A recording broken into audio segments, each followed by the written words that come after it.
കുടുംബാംഗങ്ങള് കെയിലിന്റെ birthday ആഘോഷ പരിപാടികളാണ് ഇവിടെ നടക്കുന്നത്. ഈ അവസരത്തിൽ കെയിലിന്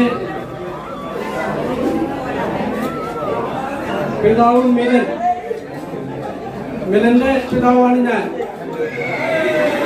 എന്റെ സഹോദരൻ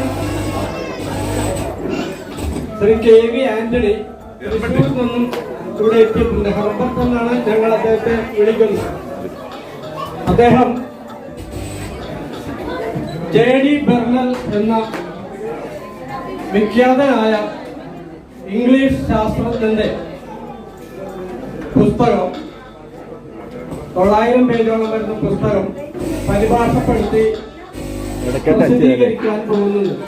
ഇടയ്ക്ക് തെറ്റിയപ്പോ അറ്റത്തോട്ട് വന്ന് 3 ഞാൻ പറയാം. അതുമായി ബന്ധപ്പെട്ട അവിടെ കാര്യങ്ങൾ സംസാരിക്കുന്നതിന് എന്റെ സഹോദരൻ കെ വി ജോർജിനെ ക്ഷണിക്കുകയാണ്. അതിനുശേഷം ഹെർബർട്ട് അല്ലെങ്കിൽ കെ വി ആന്റണിയെ ഞങ്ങളുടെ അനുമോദനം നൽകുവാൻ ഞങ്ങൾ ക്ഷണിക്കുന്നുണ്ട്. അദ്ദേഹവും അത് ഏറ്റുവാങ്ങും എന്നാണ് പ്രതീക്ഷിക്കുന്നത്. ദയവായി കെ വി ജോർജിനെ, എന്റെ സഹോദരൻ കെ വി ജോർജിനെ അതുമായി ബന്ധപ്പെട്ട ചില കാര്യങ്ങൾ പറയാൻ ഈ അവസരത്തിൽ ബഹുമാനപൂർവ്വം ക്ഷണിക്കുകയാണ്. അനുമോദനം അറിയിക്കുന്നതിന്റെ ഒരു സൂചന എന്ന് പറഞ്ഞാൽ ഹെർബർട്ടിനെ കൊച്ചേട്ടനൊരു പൊന്നാട അണിയിക്കും. അതിന് ഞാൻ കൊച്ചേട്ടനെ ക്ഷണിക്കും. ആ പൊന്നാട സ്വീകരിക്കുന്നതിന് വേണ്ടി ഹെർബർട്ട്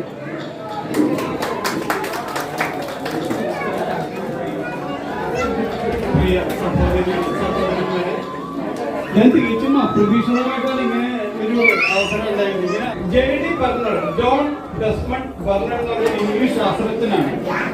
അദ്ദേഹം നിങ്ങൾക്കറിയാം ഇന്ന് പലതും ക്രിസ്റ്റലോഗ്രഫി എന്നുള്ളൊരു ശാസ്ത്രം കണ്ടുപിടിച്ചാണ്.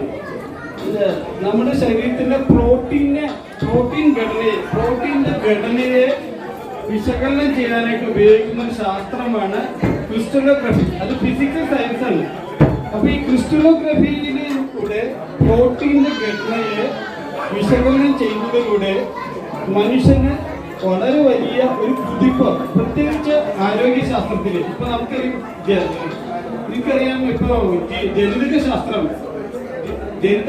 ജനറ്റിക്സ് വളരെ വലിയൊരു കുതിച്ചയാട്ടം നടത്തിയിട്ടുണ്ട്. അതിനൊക്കെ ഉപയോഗിക്കുന്നത്, ഈ ജീനുകളെ പറ്റി പഠിക്കാനൊക്കെ ഉപയോഗിക്കുന്നത് ക്രിസ്റ്റലോഗ്രഫിയാണ്.